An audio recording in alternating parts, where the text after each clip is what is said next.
The Jewish Agency released its annual report on world anti-Semitism, and it's clear that there are haters out there. Here to talk about the report is Amos Hermon, head of the Jewish Agency's Task Force on Anti-Semitism. Amos, thanks for coming in this evening. Thank you. What were the most prominent findings of this year's report?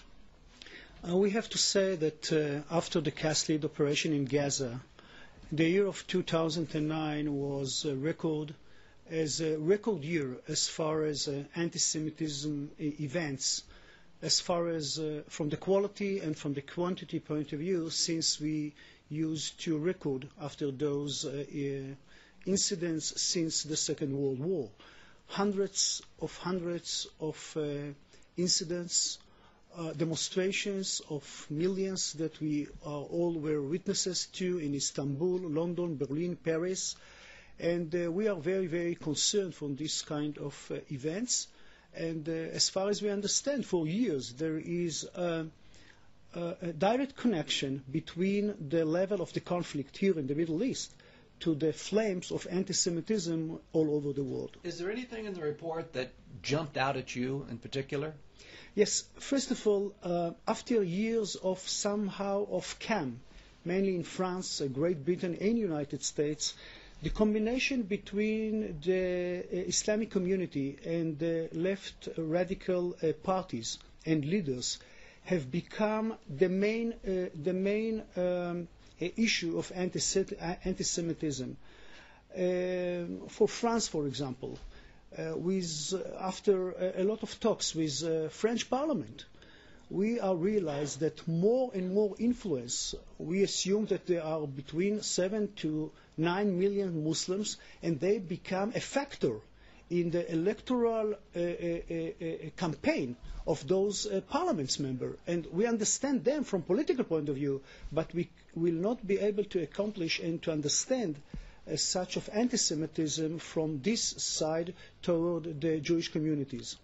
Now, this Wednesday is the UN Holocaust Remembrance Day, commemorating the liberation of Auschwitz. It's supposed to be marked around the world as a day of combating anti-Semitism, yet for 5 years now since they instituted this Day of Remembrance in the UN, we've seen a rise in anti-Semitism. Why is it not working?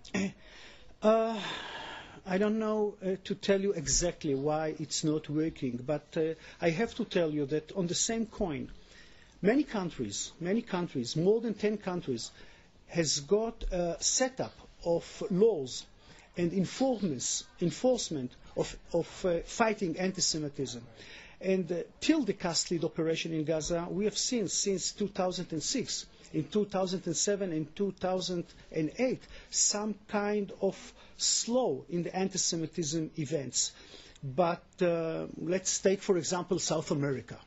South America, we are witnessing to more and more left regime. For example, Argentina, Brazil, and in the last 2 weeks, Uruguay. And think about the left-wing parties. With some of the leaders are purely Marxist. A combination of those ideology and the influence of Ahmadinejad from Iran, who are coming there on a daily basis. These kind of things that are trying to bring more and more anti-Semitism events and example to those countries that never happened in the last 10 or 20 years. Are there countries that Jews should avoid traveling to? I can remember just a year or two ago, Jews were warned that if you have a Star of David around your neck, you should hide it inside your shirt. If you wear a kippah, you should wear a baseball cap instead. Unfortunately, in many countries, we don't use to warn any Jews and any individual. But we know from the rabbis, we know from the leaders of the Jewish community that in some times they used to warn their own community, their own congregation. Listen, guys, you shouldn't be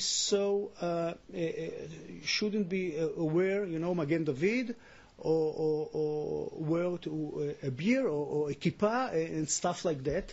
And unfortunately, even now, we know in some countries, in some communities, more and more Jews are warned by their own leaders, listen guys, this is not the time to do it. You can come to the schools, you can come to the synagogues and behave like Jews, but don't do it in the streets, don't do it in the metro or any public events.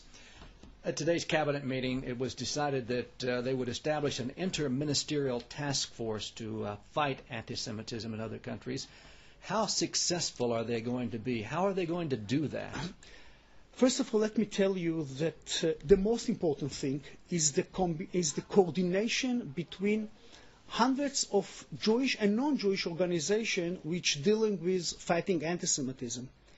It's not only the Ministry of the States of Israel and the Jewish Agency and other, and I think the best example is Durban B, which took place in Geneva in April this year.